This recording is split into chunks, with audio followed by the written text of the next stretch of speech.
നമസ്കാരം എല്ലാ പ്രിയപ്പെട്ട പ്രേക്ഷകർക്കും ഗുഡ് ആഫ്റ്റർനൂണിലേക്ക് സ്വാഗതം. ആ സമരം അങ്ങനെ തുടരുന്നു എന്നുള്ളതാണ് വലിയ പ്രതിസന്ധിയാണ് എയർ ഇന്ത്യ ജീവനക്കാരുടെ സമരം ഇപ്പോൾ ഉണ്ടാക്കിയിരിക്കുന്നത്. ആദ്യ വാർത്ത അതാണ്. യാത്രക്കാർ രണ്ടാം ദിനവും പെരുവഴി.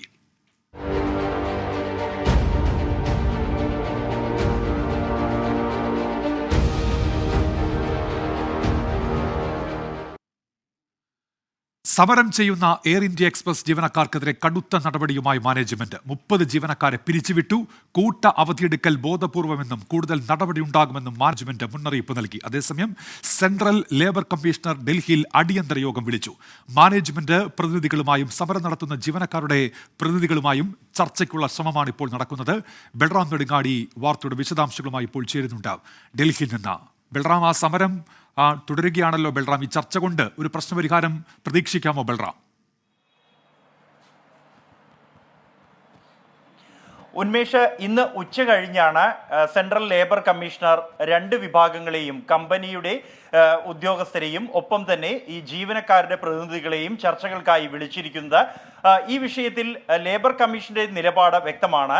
കഴിഞ്ഞ ആഴ്ച ലേബർ കമ്മീഷൻ കമ്പനിക്ക് അയച്ച കത്തിന്റെ വിവരങ്ങൾ പുറത്തു വന്നിരുന്നു. ജീവനക്കാർ ഉന്നയിക്കുന്ന ആവശ്യങ്ങളിൽ ന്യായമുണ്ട് എന്നും ആവശ്യമായ തരത്തിലുള്ള ഇടപെടൽ കമ്പനിയുടെ ഭാഗത്തു നിന്നും ഉണ്ടായില്ല എന്നും ഈ കത്തിൽ ചൂണ്ടിക്കാണിക്കുന്നുണ്ട്. അതുകൊണ്ട് തന്നെ ജീവനക്കാർ ഉന്നയിക്കുന്ന ആവശ്യങ്ങളിൽ അനുഭാവപൂർവമായ ഒരു സമീപനം ഈ ലേബർ കമ്മീഷണർ എടുക്കാനുള്ള സാധ്യതയാണ് നിലവിലുള്ളത്. അതേസമയം കമ്പനിയാകട്ടെ വലിയ തോതിലുള്ള സേവന തടസ്സപ്പെട്ടതും കമ്പനിക്കുണ്ടായ നഷ്ടം, ഒപ്പം തന്നെ ജീവനക്കാരുടെ ഭാഗത്തു നിന്നുണ്ടായ പെരുമാറ്റം, അത് ഒരു നോട്ടീസ് നടത്തിയ ഒരു പ്രതിഷേധമല്ല, മറിച്ച് ഒരു ദിവസം വളരെ പെട്ടെന്ന് സമര പ്രഖ്യാപനം പോലും ഇല്ലാതെ കൂട്ടമായി സിക്ക് ലീവ് എടുത്ത് അവധി എടുത്തുകൊണ്ട് പ്രതിഷേധം നടത്തുകയായിരുന്നു എന്നുള്ളതും, കൂടാതെ ഫോൺ പോലും ഓഫ് ചെയ്ത് ബന്ധപ്പെടാനുള്ള സൗകര്യം പോലും നിഷേധിച്ചു ജീവനക്കാർ എന്നതടക്കമുള്ള ആക്ഷേപങ്ങൾ കമ്പനിക്കുണ്ട്. അതേസമയം കമ്പനിയുടെ ഭാഗത്തു നിന്നും ഇന്ന് ഉണ്ടായ പ്രകോപനപരമായ നടപടിയിൽ ജീവനക്കാരും അസ്വസ്ഥരാണ്. ഈ സമരം ചെയ്യുന്ന ജീവനക്കാരിൽ 25 മുതൽ 30 പേരെ വരെ പിരിച്ചുവിടാനുള്ള നോട്ടീസ് കമ്പനി ഇതിനകം തന്നെ നൽകി എന്നാണ് പുറത്തുവരുന്ന വിവരം. ഈ കാര്യങ്ങളിൽ ഉൾപ്പെടെ കമ്പനി പുനരാലോചന നടത്തണം എന്ന ആവശ്യം ഇന്നത്തെ ചർച്ചയിൽ ജീവനക്കാരുടെ പ്രതിനിധികൾ ഉന്നയിക്കുമെന്നാണ് നമുക്ക് ലഭ്യമാകുന്ന വിവരം. ഇതെല്ലാം പരിഗണിച്ചുകൊണ്ട് അനുഭാവപൂർവമായ ഒരു സമീപനം, വിട്ടുവീഴ്ചകൾ ഇരുപക്ഷത്തും ഉണ്ടായെങ്കിൽ മാത്രമേ ഇന്നത്തെ ചർച്ചകളിൽ പ്രശ്നം സമവായത്തിൽ എത്തുകയുള്ളൂ. കമ്പനിയെ സംബന്ധിച്ച് വലിയ നഷ്ടമുണ്ടായിരിക്കുന്നു. സർവീസുകൾ തുടരെ തന്നെ തടസ്സപ്പെടുന്നു. ഇന്നലെ 90ഓളം സർവീസുകളും ഇന്ന് ഇതുവരെ 76 സർവീസുകളും റദ്ദാക്കപ്പെട്ടിരിക്കുന്നു. പ്രശ്നപരിഹാരം എപ്പോൾ എന്ന് പോലും പറയാൻ കമ്പനിക്ക് കഴിയാത്ത സാഹചര്യം നിലനിൽക്കുന്നത് കൊണ്ട് തന്നെ കമ്പനിയുടെ ഭാഗത്തു നിന്നും വിട്ടുവീഴ്ചകൾക്ക് സാധ്യതയുണ്ട്. ഇരു വിഭാഗത്തും ഇത്തരത്തിൽ ഒരു സമവായത്തിൽ എത്തിയാൽ ഈ പ്രശ്നങ്ങൾ ഇന്ന് പരിഹരിക്കപ്പെടാനുള്ള സാധ്യതയുണ്ട്. നിലവിലെ സാഹചര്യത്തിൽ ഇപ്പോൾ ചർച്ചകളിൽ തന്നെയാണ് രണ്ട് പക്ഷവും പ്രതീക്ഷ അർപ്പിച്ചിരിക്കുന്നത്. ശരി, ആ ചർച്ച കൊണ്ട് പ്രശ്നപരിഹാരം ഉണ്ടാകുമോ എന്നുള്ളത് ഉച്ചയ്ക്ക് ശേഷം അറിയാം. ബൽറാമാണ് വിശദാംശങ്ങൾ നൽകിയത്. ഏതായാലും ആ ചർച്ചയിലൂടെ പ്രശ്നപരിഹാരം ഉണ്ടാകുമെന്നാണ് നമ്മൾ ഈ ഘട്ടത്തിൽ പ്രതീക്ഷിക്കുന്നത്. വിനോദ് കുമാർ ഒരു കാര്യം ചൂണ്ടിക്കാണിക്കുന്നുണ്ട്. കേരളം നമ്പർ 1 സമരത്തിന്റെ കാര്യത്തിൽ എന്നാണ്. ഇത് കേരളവുമായി ബന്ധപ്പെട്ട ഏതെങ്കിലും തരത്തിലുള്ള സമരമല്ല, എയർ ഇന്ത്യയുടെ മുഴുവൻ ഇടങ്ങളിലും നടക്കുന്ന ഒരു സമരമാണ്, ആ ജീവനക്കാർ നടത്തുന്ന സമരമാണെന്ന് വിനോദ് കുമാർ ഓർക്കുമല്ലോ. ഷൈനി ചിത്ര ഹാഷ്മി ഇവിടെ നാട്ടിൽ പോയിട്ട് തിരിച്ചെത്തിയില്ലേ എന്ന് ചോദിക്കുന്നുണ്ട്. ഹാഷ്മി അടുത്ത ദിവസം മുതൽ ഉണ്ടാകും ഷൈനി. അപ്പോൾ നമ്മൾ അടുത്ത വാർത്തയിലേക്ക് കിടക്കുകയാണ്. സംസ്ഥാനത്ത് ഇന്നും ഡ്രൈവിംഗ് ടെസ്റ്റുകൾ മുടങ്ങി.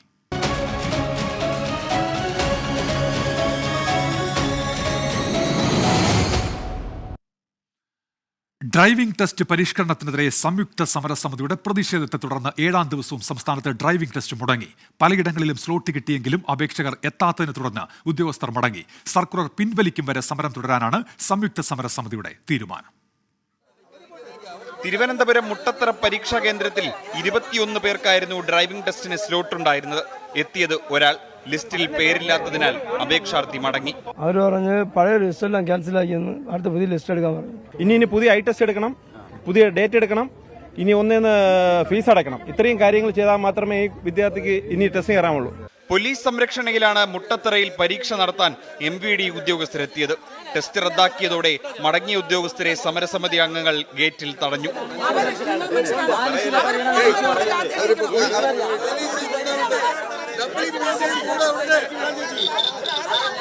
കാസർഗോഡ് കാഞ്ഞങ്ങാട് നടുറോഡിൽ പായിൽ കിടന്നും പാലക്കാട് പാളയിൽ കഞ്ഞി വിളമ്പിയുമായിരുന്നു സംയുക്ത സമരസമിതിയുടെ പ്രതിഷേധം.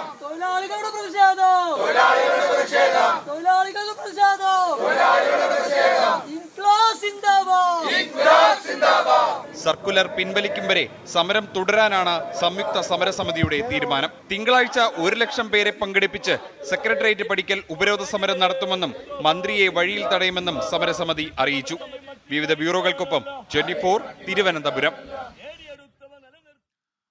നമ്മൾ അടുത്ത വാർത്തയിലേക്ക് പോകുന്നു. കാരക്കോണം മെഡിക്കൽ കോളേജ് കോഴക്കേസിൽ എൻഫോഴ്സ്മെന്റ് ഡയറക്ടറേറ്റ് കുറ്റപത്രം നൽകി. CSA സഭാ മുൻ അധ്യക്ഷൻ ബിഷപ്പ് ധർമ്മരാജ് റസാലം ഉൾപ്പെടെ 4 പേരാണ് പ്രതികൾ. മെഡിക്കൽ പ്രവേശനത്തിനായി കോഴ വാങ്ങി വിദേശത്തേക്ക് കടത്തി എന്നാണ് കേസ്. മെഡിക്കൽ പ്രവേശനത്തിനായി കോഴ വാങ്ങി കള്ളപ്പണം വെളുപ്പിച്ചെന്ന കേസിലാണ് അന്വേഷണം പൂർത്തിയാക്കി ED കുറ്റപത്രം സമർപ്പിച്ചത്. CSI സഭ മുൻ മോഡറേറ്റർ ബിഷപ്പ് ധർമ്മരാജ് റസാലമാണ് 2ാം പ്രതി. കോളേജ് ഡയറക്ടർ ബെന്നിറ്റ് എബ്രഹാമും സഭാ മുൻ സെക്രട്ടറി TT പ്രവീണും പ്രതിപട്ടികയിലുണ്ട്. Karakonam Somervell memorial CSI medical കോളേജിനെ 1ാം പ്രതിയാക്കി കലൂർ PMLA കോടതിയിലാണ് ED കുറ്റപത്രം സമർപ്പിച്ചത്. ബെന്നറ്റ് എബ്രഹാമിനെയും TT പ്രവീണിനെയും കേസിൽ നിരവധി തവണ ED ചോദ്യം ചെയ്തിരുന്നു. അന്വേഷണത്തിന്റെ ഭാഗമായി മെഡിക്കൽ കോളേജിലും ബിഷപ്പ് ആസ്ഥാനത്തും ബെന്നറ്റ് എബ്രഹാമിന്റെ വീട്ടിലും ED റെയ്ഡും നടത്തിയിരുന്നു. ക്രൈംബ്രാഞ്ച് നേരത്തെ അന്വേഷണം നടത്തി കുറ്റപത്രം സമർപ്പിച്ച കേസാണിത്. പ്രതിപട്ടികയിൽ നിന്ന് ബിഷപ്പ് ധർമ്മരാജ് റസാലത്തെ ഒഴിവാക്കിക്കൊണ്ടുള്ള ക്രൈംബ്രാഞ്ച് കുറ്റപത്രം ഹൈക്കോടതി റദ്ദാക്കിയതിന് പിന്നാലെയാണ് കേസ് ED ഏറ്റെടുത്തത്. 24 കൊച്ചി. ഒരു പ്രേക്ഷകൻ പറയുന്നുണ്ട്, അരുൺ ജി മുട്ടടയാണ്. മഡഗാസ്കറിലെ സുഖവാസ കേന്ദ്രങ്ങളാണോ കേരളത്തിലെ ജയിലുകളെന്ന സംശയമുണ്ട്. ഡോക്ടർ വന്ദനാദാസിന്റെ കൊലപാതക സന്ദീപിനെ കോടതിയിൽ ഹാജരാക്കാനായി കൊണ്ടുവന്നപ്പോഴാണ് അദ്ദേഹത്തിന് ഈ സംശയം ഉയർന്നതെന്നാണ് അദ്ദേഹം പറയുന്നത്. രാജ്യത്തിന്റെ നിയമ സംവിധാനം ഉറപ്പു നൽകുന്ന ആ പരിരക്ഷ കുറ്റവാളികൾക്ക് ലഭിക്കാറുണ്ട്. അതിനനുസരിച്ചാണ് ഇവിടുത്തെ നിയമ സംവിധാനം പ്രവർത്തിക്കുന്നതെന്ന് അരുൺ ജി മുട്ടട ഓർക്കുമല്ലോ. തമിഴ്നാട് വാൽപ്പാറയിൽ കാട്ടാന ആക്രമണത്തിൽ ആദിവാസി വിഭാഗത്തിൽപ്പെട്ടയാൾ കൊല്ലപ്പെട്ടു. വാൽപ്പാറ അയ്യർപ്പാടി നെടുങ്കുട്ര കോളനിയിലെ രവിയാണ് മരിച്ചത്. സുഹൃത്തിനൊപ്പം ബൈക്കിൽ ഊരിലേക്ക് വരുമ്പോഴായിരുന്നു കാട്ടാനയുടെ ആക്രമണം. രാത്രി 7:30യോടെയാണ് കാട്ടാനയുടെ ആക്രമണമുണ്ടായത്. വാൽപ്പാറയിലെത്തി തേൻ വിറ്റ ശേഷം രവി സുഹൃത്തുമൊത്ത് ബൈക്കിൽ കോളനിയിലേക്ക് മടങ്ങുമ്പോഴായിരുന്നു അപകടം. ആക്രമണത്തിൽ ഗുരുതരമായി പരിക്കേറ്റ രവി സംഭവസ്ഥലത്ത് വെച്ച് തന്നെ മരിച്ചു. ഒപ്പമുണ്ടായിരുന്ന സുഹൃത്തിനും പരിക്കേറ്റു. വാൽപ്പാറ പോലീസ് എത്തി മേൽനടപടികൾ സ്വീകരിച്ചു. രവിയുടെ മൃതദേഹം ആശുപത്രിയിലേക്ക് മാറ്റി. പരിക്കേറ്റയാൾ നിലവിൽ ചികിത്സയിലാണ്. നിരവധി കുടുംബങ്ങളാണ് നെടുങ്കുണ്ട്ര കോളനിയിൽ താമസിക്കുന്നത്. കാലങ്ങളായുള്ള വന്യജീവികളുടെ ആക്രമണത്തിൽ ഭീതിയോടെ കഴിയുകയാണ് ജനങ്ങൾ. കുറച്ചു ദിവസം മുൻപ് പുലിയുടെ ആക്രമണവും പ്രദേശത്തുണ്ടായിരുന്നു. 24 തൃശൂർ. പ്രിയപ്പെട്ട പ്രേക്ഷകരെ, നമ്മൾ ഇന്നലെ എയർ ഇന്ത്യയിൽ ജീവനക്കാരുടെ മിന്നൽ പണിമുടക്ക് കണ്ടതാണ്. കൊച്ചി BPCL പ്ലാന്റിൽ ഇന്ന് ഡ്രൈവർമാരുടെ മിന്നൽ പണിമുടക്ക് നടന്നു. ഗ്യാസ് സിലിണ്ടറുകളുടെ നീക്കം ഇതോടെ നിലച്ചു. കൂലി തർക്കത്തെ തുടർന്ന് കരാറുകാർ മർദ്ദിച്ചു എന്നാരോപിച്ചാണ് 200 ലോറി ഡ്രൈവർമാർ സമരം ചെയ്യുന്നത്.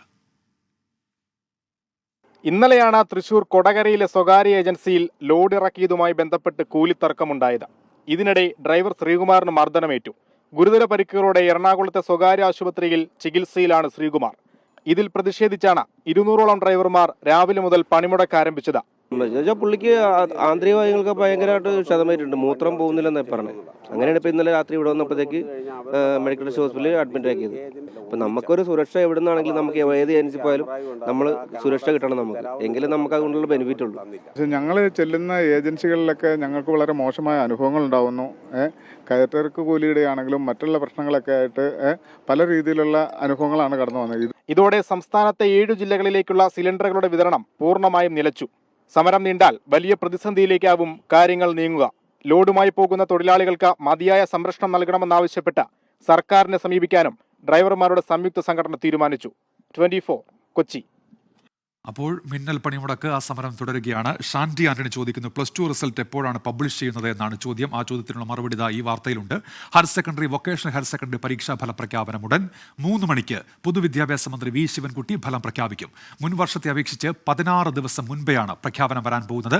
പരീക്ഷാ ഫലം അറിയാൻ വിപുലമായ സംവിധാനം ഏർപ്പെടുത്തിയിട്ടുണ്ട്.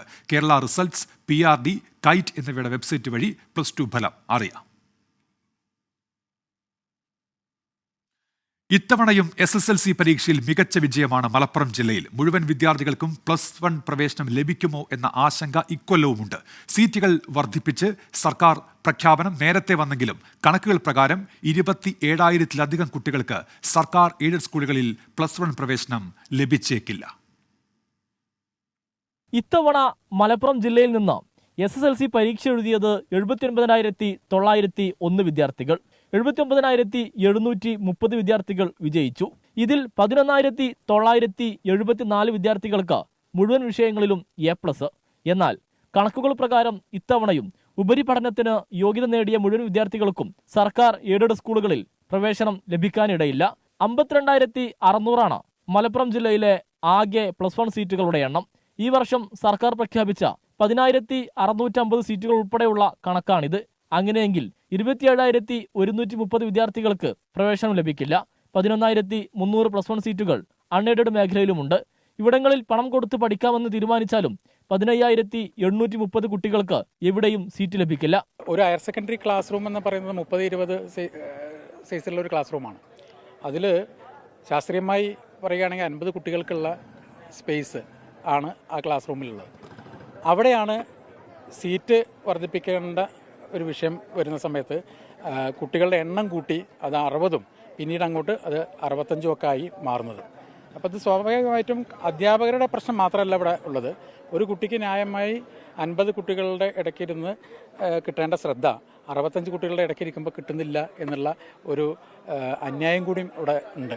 +1 സീറ്റ് ലഭിക്കാത്ത വിദ്യാർത്ഥികൾക്ക് ITI, പോളിടെക്നിക്, VHSC മേഖലയാണ് പിന്നീടുള്ള ആശ്രയം. അതായത് വലിയൊരു വിഭാഗം കുട്ടികൾക്ക് ആഗ്രഹിക്കുന്ന സീറ്റും കോഴ്സും ലഭിക്കില്ലെന്ന് സാരം. സീറ്റ് വർധനയല്ല, അധിക ബാച്ചുകളാണ് വേണ്ടതെന്നാവശ്യപ്പെട്ട് നാളെ SKSF പ്രതിഷേധ സമരം നടത്തും. വരും ദിവസങ്ങളിലും കൂടുതൽ വിദ്യാർത്ഥി സംഘടനകളും പ്രതിഷേധവുമായി രംഗത്തെത്തും. സമീർ ബിൻ കരീം, 24, തിരൂർ. വിദ്യാഭ്യാസ മന്ത്രി പറഞ്ഞത് എല്ലാ കുട്ടികൾക്കും ആവശ്യത്തിന് സീറ്റ് ഉറപ്പാക്കുമെന്നുള്ളതാണ്. സർക്കാർ അക്കാര്യത്തിൽ എന്ത് നടപടി സ്വീകരിക്കുമെന്ന് അറിയാതെ ഉറപ്പാക്കുമെന്ന് വിദ്യാഭ്യാസ മന്ത്രി പറയുകയും ചെയ്തിട്ടുണ്ട്. ലില്ലി ചോളിയിൽ ഗുഡ് ആഫ്റ്റർനൂൺ അറിയിക്കുന്നു. Lily, good afternoon. വിനോദ് കുമാറിന്റെ ചോദ്യം BPCL സമരം ഇന്ത്യ മുഴുവൻ ഉണ്ടോ എന്നുള്ളതാണ്. ഇല്ല, കൊച്ചിയിലെ BPCL പ്ലാന്റിലാണ് 200 ഡ്രൈവർമാരുടെ പണിമുടക്ക് എന്നതാണ് നമ്മൾ നൽകിയ വാർത്ത. അടുത്തൊരു റിപ്പോർട്ടിലേക്കാണ്. ഡോക്ടർ വന്ദന ദാസ് കൊലക്കേസിൽ വിചാരണ നടപടികൾ നീട്ടാൻ വീണ്ടും ശ്രമവുമായി പ്രതിഭാഗം. പ്രതി സന്ദീപ് വിടുതൽ ഹർജി നൽകി. പ്രതിയെ കൊല്ലം അഡീഷണൽ സെഷൻസ് കോടതിയിൽ ഹാജരാക്കി. ഡോക്ടർ വന്ദനദാസ് കൊലക്കേസ് കൊല്ലം അഡീഷണൽ സെഷൻസ് കോടതിയിലേക്ക് മാറ്റിയ ശേഷം ആദ്യമായിട്ടാണ് പ്രതി സന്ദീപിനെ നേരിട്ട് ഹാജരാക്കിയത്. 1 വർഷമായി പൂജപ്പുര സെൻട്രൽ ജയിലിൽ തടവിൽ കഴിയുകയാണ് പ്രതി. കേസിൽ വിടുതൽ ഹർജി നൽകിയ സന്ദീപ് വന്ദനയുടെ മരണത്തിൽ തനിക്ക് നേരിട്ട് പങ്കില്ലെന്ന വാദമാണ് കോടതിയിൽ ഉന്നയിച്ചത്. വന്ദനയുടെ മരണത്തിന് കാരണം ചികിത്സാ പിഴവും പോലീസിന്റെ വീഴ്ചയുമെന്നാണ് വിശദീകരണം. തനിക്ക് നേരെയുള്ള അക്രമം ചെറുക്കുന്നതിനിടയിലാണ് വന്ദനയെ ആക്രമിച്ചതെന്നാണ് ഹർജിയിലെ വാദങ്ങൾ. എന്നാൽ സാക്ഷി വിസ്താരം ഉൾപ്പെടെയുള്ള നടപടികൾ വൈകിപ്പിക്കാനാണ് പ്രതിഭാഗത്തിന്റെ ശ്രമമെന്ന് പ്രോസിക്യൂഷൻ ആരോപിച്ചു. ഇന്ന് പ്രതിഭാഗം ആവശ്യപ്പെട്ടത് കേസിലെ ഡിസ്ചാർജ് പെറ്റീഷൻ, പ്രതിയെ കേസിൽ നിന്ന് ഡിസ്ചാർജ് ചെയ്യണം എന്നാവശ്യപ്പെട്ടുകൊണ്ട് അവരൊരു ഹർജി ഫയൽ ചെയ്യുന്നു എന്നാണ് പറഞ്ഞത്. കോടതിയിൽ കേസ് പരിഗണന എടുക്കുന്ന സമയത്ത് ആ ഹർജി കോടതിയുടെ മുമ്പിൽ എത്തിയിരുന്നില്ല. സ്വാഭാവികമായും ഡിസ്ചാർജ് പെറ്റീഷനുമേലുള്ള വാദം കേൾക്കുന്നതിന് വേണ്ടിയും പ്രീ ചാർജ് ഹിയറിംഗും രണ്ടിനും കൂടി കേസ് 22-ാം തീയതിക്ക് പോസ്റ്റ് ചെയ്തിരിക്കുകയാണ്. അതിനിടയ്ക്ക് പ്രതിയുടെ അമ്മയുമായി സംസാരിക്കുവാൻ, അല്ലെങ്കിൽ പ്രതിയുടെ ബന്ധുക്കളുമായി സംസാരിക്കുവാൻ അനുവാദം നൽകണം എന്ന് പറഞ്ഞുകൊണ്ടൊരു ആവശ്യം അവർ ഉന്നയിച്ചിരുന്നു. ആ ആവശ്യത്തിന്റെ പുറത്ത് പ്രതിയുടെ അമ്മയുമായി മാത്രം 10 മിനിറ്റ് സംസാരിക്കാൻ കോടതി അനുവദിച്ചു. സുപ്രീം കോടതിയിൽ ജാമ്യാപേക്ഷ നൽകിയതിനാൽ വാദം കേൾക്കുന്നത് മാറ്റിവെക്കണമെന്ന് കഴിഞ്ഞ തവണ പ്രതിഭാഗം ആവശ്യപ്പെട്ടിരുന്നു. കോടതിയിലെത്തിയ സന്ദീപിനെ 10 മിനിറ്റ് മാതാവുമായി സംസാരിക്കാൻ കോടതി അനുവദിച്ചു. വാദം കേൾക്കാനായി വന്ദനാദാസിന്റെ മാതാപിതാക്കളും കോടതിയിലെത്തിയിരുന്നു. കേസ് ഈ മാസം 22-ന് വീണ്ടും പരിഗണിക്കും. 24 കൊല്ലം. പ്രിയപ്പെട്ട പ്രേക്ഷകരെ, കടുത്ത ചൂടുണ്ട്. അതോടൊപ്പം തന്നെ ചിലയിടങ്ങളിലൊക്കെ മഴയുണ്ട്. ഇന്നലെ തിരുവനന്തപുരം, ഇടുക്കി, കോട്ടയം ജില്ലകളിലൊക്കെ ചിലയിടങ്ങളിൽ മഴയുണ്ടായിരുന്നു. ഇപ്പോൾ പുതിയ കാലാവസ്ഥ മുന്നറിയിപ്പ് കൂടി വരുന്നുണ്ട്. അതിന്റെ വിശദാംശങ്ങളിലേക്കാണ് നമ്മളിനി പോകുന്നത്. ആലപ്പുഴ ജില്ലയിൽ ഉഷ്ണതരംഗ സാധ്യത മുന്നറിയിപ്പ് തുടരും എന്നാണ് കേന്ദ്ര കാലാവസ്ഥാ വകുപ്പ് ഇപ്പോൾ അറിയിക്കുന്നത്. സംസ്ഥാനത്ത് അടുത്ത 5 ദിവസം വേനൽ മഴ തുടരാനും സാധ്യതയുണ്ട്. മലപ്പുറത്ത് യെല്ലോ അലർട്ട് പ്രഖ്യാപിച്ചു. അലക്സ് റാമുവതാണ് ഇപ്പോൾ തിരുവനന്തപുരത്ത് നിന്ന് വാർത്തയുടെ വിശദാംശങ്ങളുമായി ഇപ്പോൾ ചേരുന്നത്. അലക്സ, ഈ വേനൽ മഴയ്ക്ക് സാധ്യത, അതോടൊപ്പം ചൂട്, അങ്ങനെ ഒരു കാലാവസ്ഥയായിരിക്കുമോ വരും ദിവസങ്ങളിലും? ഉന്മേഷ, തീർച്ചയായും. അതായത് ഉയർന്ന ചൂട് തുടരും, അതിനൊപ്പം തന്നെ വേനൽ മഴയും സജീവമാകുമെന്നാണ് കേന്ദ്ര കാലാവസ്ഥാ വകുപ്പ് അറിയിക്കുന്നത്. അതായത് ഇന്നലെ നൽകിയ മുന്നറിയിപ്പ് അനുസരിച്ച് തിരുവനന്തപുരത്തും ആലപ്പുഴയിലും കോഴിക്കോടുമാണ് ഉഷ്ണതരംഗത്തിനുള്ള സാധ്യതാ മുന്നറിയിപ്പ് കേന്ദ്ര കാലാവസ്ഥാ വകുപ്പ് നൽകിയിരുന്നതെങ്കിൽ ഇന്നത് ആലപ്പുഴയിലേക്ക് മാത്രം ചുരുക്കുന്നു. ആലപ്പുഴയിൽ ഉഷ്ണതരംഗ മുന്നറിയിപ്പ് തുടരുന്നുണ്ടെന്നുള്ളതാണ് ഏറ്റവും പ്രധാനപ്പെട്ട കാര്യം. കഴിഞ്ഞ ദിവസമൊക്കെ പകൽ ആലപ്പുഴയിൽ രേഖപ്പെടുത്തിയത് സാധാരണ രേഖപ്പെടുത്തുന്നതിനേക്കാൾ 4.5 ഡിഗ്രി സെൽഷ്യസിന് വരെ മുകളിൽ ചൂടായിരുന്നു എന്നുള്ളതാണ്. അങ്ങനെ ആലപ്പുഴ ചുട്ടുപൊള്ളുകയാണ്. വടക്കൻ കേരളത്തിൽ കൂടുതൽ പ്രദേശങ്ങളിൽ മഴ ലഭിക്കും എന്നുള്ളതാണ് കേന്ദ്ര കാലാവസ്ഥാ വകുപ്പിന്റെ പ്രവചനം. വടക്കൻ കേരളത്തിൽ അത്തരത്തിൽ കൂടുതൽ മഴ ലഭിക്കുമ്പോൾ തന്നെ തെക്കൻ കേരളം ചുട്ടുപൊള്ളുകയും ചെയ്യും എന്നുള്ളതാണ് പ്രധാനപ്പെട്ട മുന്നറിയിപ്പ്. എന്താണെങ്കിലും വേനൽ മഴ കൂടി സജീവമാകും എന്നുള്ളതാണ് കേന്ദ്ര കാലാവസ്ഥാ വകുപ്പ് അറിയിക്കുന്നത്. അടുത്ത 5 ദിവസവും സംസ്ഥാനത്ത് വേനൽ മഴ സജീവമാകാൻ സാധ്യതയുണ്ട്. പ്രത്യേകിച്ച് വടക്കൻ കേരളത്തിലും മലയോര മേഖലകളിലുമായിരിക്കും വേനൽ മഴ കൂടുതൽ ലഭിക്കാൻ സാധ്യത. ഉച്ചയ്ക്ക് ശേഷവും അല്ലെങ്കിൽ രാത്രിയോ തുടരുന്ന ഇടിമിന്നലും കാറ്റും ശക്തമായ കാറ്റോടും കൂടിയ മഴയ്ക്കായിരിക്കും സാധ്യത. അതിനാൽ ഇടിമിന്നൽ ജാഗ്രതാ നിർദ്ദേശങ്ങൾ കർശനമായി പൊതുജനങ്ങൾ പാലിക്കണമെന്ന് ദുരന്ത നിവാരണ അതോറിറ്റി അറിയിക്കുന്നുണ്ട്. ഇന്ന് 2 ജില്ലകളിൽ യെല്ലോ അലേർട്ട് പ്രഖ്യാപിച്ചിട്ടുണ്ട്. മലപ്പുറത്തും വയനാട്ടിലും ശക്തമായ മഴയ്ക്കുള്ള സാധ്യത മുന്നറിയിപ്പായ യെല്ലോ അലേർട്ട് കൂടി കേന്ദ്ര കാലാവസ്ഥാ വകുപ്പ് പ്രഖ്യാപിച്ചിട്ടുണ്ട്. നേരത്തെ പറഞ്ഞതുപോലെ ആലപ്പുഴയ്ക്ക് പുറമെ 11 ജില്ലകളിൽ കൂടി സംസ്ഥാനത്ത് ഉയർന്ന ചൂട് തുടരും എന്ന മുന്നറിയിപ്പ് കൂടി കേന്ദ്ര കാലാവസ്ഥാ വകുപ്പ് നൽകുന്നു. ശരി, അലക്സ് റാം മുഹമ്മദാണ് വാർത്തയുടെ വിശദാംശങ്ങൾ നൽകിയത്. കാലാവസ്ഥാ മുന്നറിയിപ്പ് കേട്ട ആമിന പറയുന്നത് തിരുവനന്തപുരത്ത് മഴ പെയ്തെങ്കിലും ചൂടിന് കുറവില്ല എന്നുള്ളതാണ്. അരുൺ ബാബു പറയുന്നു വേനൽ മഴ ഉണ്ടാകുമെന്ന് പറയുന്നതല്ലാതെ മഴ പെയ്യുന്നില്ലല്ലോ, നല്ല ചൂടാണെന്ന് പറയുന്നു. ശ്രീരാജ് കാലിക്കറ്റ് പറയുന്നു അപ്പോൾ മഴ ഇനി ഒരിക്കലും വരില്ലേ, കോഴിക്കോട് ചൂട് സഹിക്കുന്നില്ല എന്നാണ് പറയുന്നത്. വേനൽമഴയ്ക്ക് സാധ്യതയുണ്ട് 5 ദിവസം എന്നാണ് പറയുന്നത്. ചൂട് പക്ഷേ അതേപടി തുടരും എന്നുകൂടിയാണ് കാലാവസ്ഥാ മുന്നറിയിപ്പ്. ശ്രീരാജ്, അടുത്ത റിപ്പോർട്ടിലേക്ക്. പെൺ സുഹൃത്തിന്റെ പിറന്നാളിന് കേക്കുമായി വന്ന യുവാവിനെ ആൾക്കൂട്ടം മർദ്ദിച്ചെന്ന് പരാതി. പത്തനംതിട്ട കുമ്മള്ളൂർ സ്വദേശി യുവാവിന് ആൾക്കൂട്ടമർദ്ദനമെന്ന് പരാതി. പത്തനംതിട്ട കുമ്മള്ളൂർ സ്വദേശി മുഹമ്മദ് നഹാസിനെയാണ് പെൺകുട്ടിയുടെ ബന്ധുക്കൾ മർദ്ദിച്ചത്. പെൺകുട്ടിയുടെ മാതാപിതാക്കളുടെ പരാതിയിൽ യുവാവിനെതിരെ പോലീസ് പോക്സോ വകുപ്പ് ചുമത്തി കേസെടുത്തു. ഒരു തീപ്പെട്ടിക്കൊള്ളി എടുത്ത് ഉരച്ചിട്ട് എൻ്റെ ചെവിക്കകത്തൊരു കുത്തി കയറ്റി എൻ്റെ കാലിലൊരു ചണം കെട്ടി തൂക്കിയിട്ട് അവിടെ തേങ്ങ എടുത്തിട്ട് ഈ തുണിയിലിട്ടിട്ട് അതിലടിച്ചു. എൻ്റെ മുഖത്തെല്ലാം അടിച്ചു. കുടിക്കാൻ വെള്ളം ചോദിച്ചപ്പോൾ തറ ഇറക്കിയിട്ട് സോപ്പ് വെള്ളം കുലുക്കിയിട്ട് ഒരു സ്ത്രീയെ വീട്ടിൽ നിൽപ്പുണ്ടായിരുന്നു. അതിൻ്റെ വായിലോട്ട് വെച്ചിട്ട് നെക്കി എൻ്റെ ഉള്ളിലോട്ടാക്കി. ഞാൻ കുടിക്കാതിരിക്കാൻ ശ്രമിച്ചിട്ട് എൻ്റെ ഉള്ളിലേക്ക് വാ തുറന്നിട്ട് എൻ്റെ ഉള്ളിലേക്ക് കുത്തി കയറ്റി.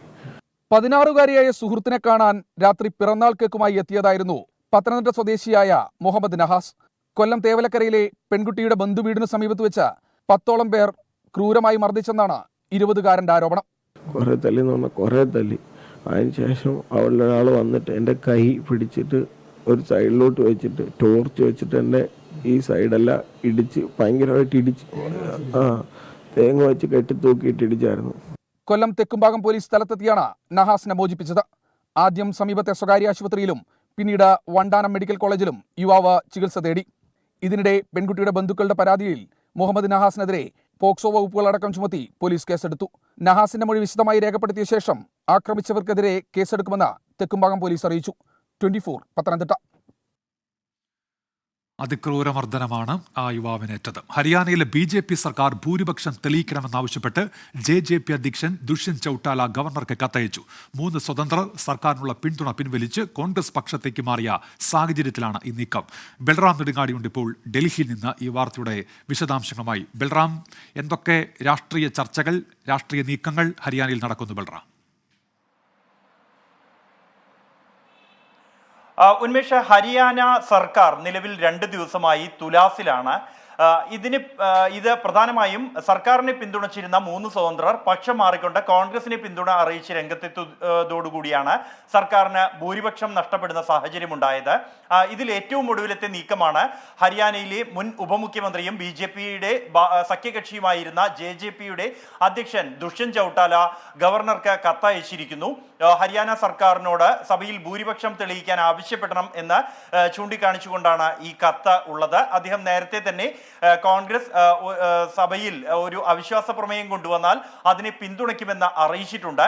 അതേസമയം യാതൊരു ഭീഷണിയും സർക്കാരിനില്ല എന്നാണ് BJPയുടെ നിലപാട്. JJPയുടെ ദുഷ്യന്ത് ചൌട്ടാലയുടെ JJPയുടെ 3 വിമതർ തങ്ങളെ പിന്തുണയ്ക്കുന്നു എന്നാണ് BJP അവകാശപ്പെടുന്നത്. നിലവിലെ സാഹചര്യത്തിൽ ഹരിയാനയിലെ 90-അംഗ അസംബ്ലിയിൽ 88 അംഗബലമാണ് ഉള്ളത്. മനോഹർലാൽ ഖട്ടാർ അടക്കം 2 പേർ രാജിവെച്ചിരുന്നു. അതോടെ 45 സീറ്റുകൾ കേവല ഭൂരിപക്ഷത്തിനുണ്ട്.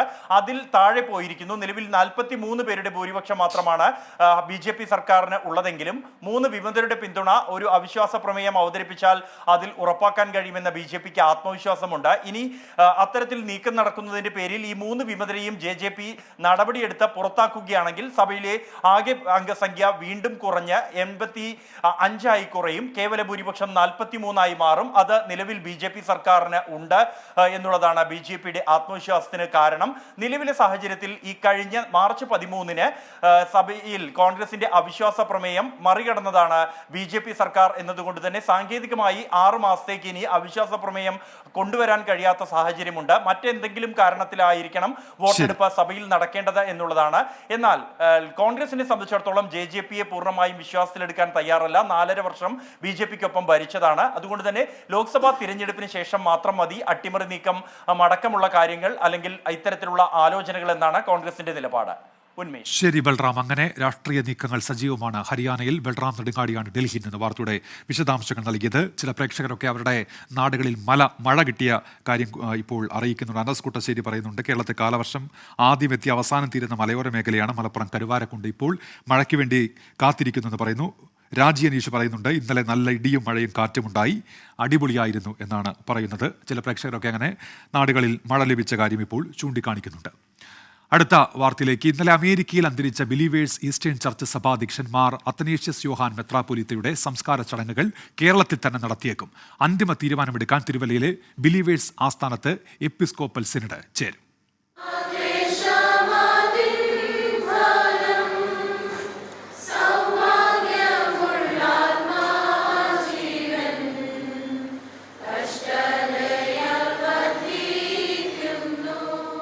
ഡാലസിൽ വാഹനമിടിച്ചു പരുക്കേറ്റ് ചികിത്സയിൽ കഴിയുന്നതിനിടെയാണ് ബിലീവേഴ്സ് ഈസ്റ്റേൺ സഭാധ്യക്ഷൻ മാർ അത്തനേഷ്യസ് യോഹാൻ മെത്രാപ്പൊലീത്ത മരിച്ചത്. സംസ്കാരം കേരളത്തിൽ തന്നെ നടത്താനാണ് സാധ്യത.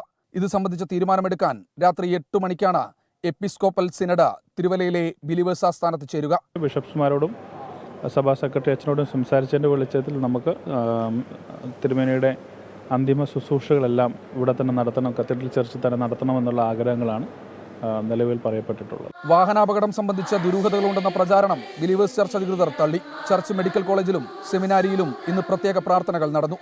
മാർ അത്തനേഷ്യസ് യോഹാൻ മെത്രാപ്പൊലീത്തയുടെ നിര്യാണത്തിൽ പ്രധാനമന്ത്രി നരേന്ദ്രമോദി അനുശോചിച്ചു. 24 പത്തനംതിട്ട. എല്ലാ പ്രിയപ്പെട്ട പ്രേക്ഷകർക്കും വീണ്ടും ഗുഡ് ആഫ്റ്റർനൂണിലേക്ക് സ്വാഗതം. രാജൻ PA ഒരു കാര്യം അറിയിക്കുന്നുണ്ട്. തൃശൂർ തലപ്പള്ളി താലൂക്കിൽ PWD ഗസ്റ്റ് ഹൗസിന് സമീപം ഹൈവേയിൽ കുന്നിടിക്കുന്നുണ്ട്. ജിയോളജി വകുപ്പ് ഉദ്യോഗസ്ഥർ അത് കണ്ടു അവർ തിരിച്ചു പോവുകയാണ് ചെയ്തത്. ആ കുന്നിടിക്കൽ ഇപ്പോഴും തുടരുന്നു എന്നാണ് രാജൻ പറയുന്നത്. വൈശാഖ് ആലപ്പുഴയിൽ നിന്ന് പറയുന്നു, ആലപ്പുഴ ചുട്ടുപൊള്ളുന്നു, എന്നിട്ടും പ്രൊഫഷണൽ കോളേജുകൾ ഉൾപ്പെടെ അവധിയില്ലല്ലോ എന്നാണ് വൈശാഖ് ആശങ്കയായി ഇപ്പോൾ അറിയിക്കുന്നത്. ജില്ലാ ഭരണകൂടമാണ് അക്കാര്യത്തിൽ തീരുമാനമെടുക്കേണ്ടത് എന്ന് വൈശാഖ് ഓർക്കുമല്ലോ.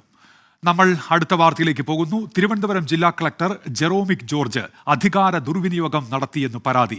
കുഴിനഖം ചികിത്സിക്കാൻ സർക്കാർ ഡോക്ടറെ ഡ്യൂട്ടി സമയത്ത് വസതിയിലേക്ക് വിളിച്ചു വരുത്തി എന്നാണ് ആക്ഷേപം. കളക്ടർക്കെതിരെ ആരോഗ്യമന്ത്രിക്കും ചീഫ് സെക്രട്ടറിക്കും KGMOA പരാതി നൽകി.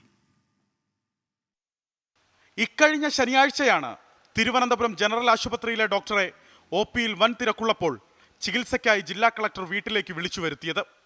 കളക്ടറുടെ ക്യാമ്പ് ഹൗസിൽ നിന്ന് നിർദ്ദേശം വന്നതോടെ സർജനെ വിടാൻ ആശുപത്രി സൂപ്രണ്ട് നിർബന്ധിതനാകുകയായിരുന്നു. വീട്ടിലെത്തിയപ്പോഴാണ് സർജൻ കുഴിനഖം ചികിത്സിക്കാനാണ് വിളിച്ചു വരുത്തിയതെന്നറിയുന്നത്. ആശുപത്രിയിൽ ജീവനക്കാരുടെ കടുത്ത ക്ഷാമമുള്ളപ്പോഴുള്ള അധികാര ദുർവിനിയോഗം അത്യന്തം പ്രതിഷേധാർഹമെന്ന് KGMOA. നമ്മളുടെ പാവപ്പെട്ട രോഗികൾ മണിക്കൂറുകളോളം OP ടിക്കറ്റ് എടുത്ത് ക്യൂ നിൽക്കുന്ന ഒരു തിരക്കേറിയ OPയിൽ നിന്നാണ് മാനവവിഭവശേഷി വളരെ കുറഞ്ഞ നമ്മുടെ സിസ്റ്റത്തിൽ നിന്ന് ഒരു ഡോക്ടറെ സ്വകാര്യ ആവശ്യത്തിന് വേണ്ടി അധികാരം ഉപയോഗിച്ചുകൊണ്ട് വീട്ടിലേക്ക് വിളിച്ചു വരുത്തി ചികിത്സ തേടിയിരിക്കുന്നത്. വളരെ നിസ്സാരമായ അസുഖത്തിനാണ് അദ്ദേഹം വീട്ടിലേക്ക് വിളിച്ചു വരുത്തി ഡോക്ടറുടെ ചികിത്സ തേടിയിരിക്കുന്നത്. കളക്ടറുടെ ഭാഗത്തു നിന്നും മുമ്പും സമാനമായ ദുരനുഭവങ്ങൾ ഉണ്ടായിട്ടുണ്ടെന്നും ആരോപണമുണ്ട്. 3-4 മാസങ്ങൾ മുമ്പേ സമാനമായ അനുഭവം നമ്മളുടെ ഡോക്ടർമാർക്ക് ഉണ്ടായിട്ടുണ്ട്. തിരുവനന്തപുരം പേരൂർക്കട മോഡൽ ആശുപത്രിയിൽ നിന്നും ഇതുപോലൊരു ഡോക്ടറെ ജില്ലാ കളക്ടർ വീട്ടിലേക്ക് വിളിച്ചു വരുത്തി ചികിത്സ തേടുന്ന സാഹചര്യം ഉണ്ടായിട്ടുണ്ട്. ആരോഗ്യവകുപ്പിലെ ഡോക്ടേഴ്സിനോട് മാന്യമായ ഇടപെടൽ ഉണ്ടായില്ലെങ്കിൽ ശക്തമായ പ്രക്ഷോഭത്തിലേക്ക് നീങ്ങുമെന്ന് KGMOA വ്യക്തമാക്കി. 24 തിരുവനന്തപുരം. ആൻ ജോസഫ് ചോദിക്കുന്നത്, തൃശൂർ പീച്ചി ഡാമിൽ മിസ്സിംഗ് ആയ ആളുടെ ന്യൂസ് എന്നുള്ളതാണ്. മിസ്സിംഗ് ആയ ആളെ കിട്ടിയിരുന്നു. അതിൻ്റെ വിശദാംശങ്ങൾ നേരത്തെ തന്നെ നമ്മൾ നൽകിയതുമാണ്. ആൻ അടുത്തൊരു വാർത്തയിലേക്ക്. തെരുവുനായ പ്രശ്നം പരിഹരിക്കുന്നതുമായി ബന്ധപ്പെട്ട കേസുകൾ സുപ്രീം കോടതി തീർപ്പാക്കി. 2023 പുതിയ ചട്ടം നിലവിൽ വന്നതിനാൽ പഴയ വിധികളിലെ നിയമപ്രശ്നങ്ങൾ പരിശോധിക്കാൻ മുതിരുന്നില്ല എന്ന് വ്യക്തമാക്കിയാണ് കോടതിയുടെ നടപടി. സംസ്ഥാന സർക്കാരും കണ്ണൂർ ജില്ലാ പഞ്ചായത്തും കോഴിക്കോട് കോർപ്പറേഷനും ഉൾപ്പെടെ നൽകിയ ഹർജികളാണ് തീർപ്പാക്കിയത്.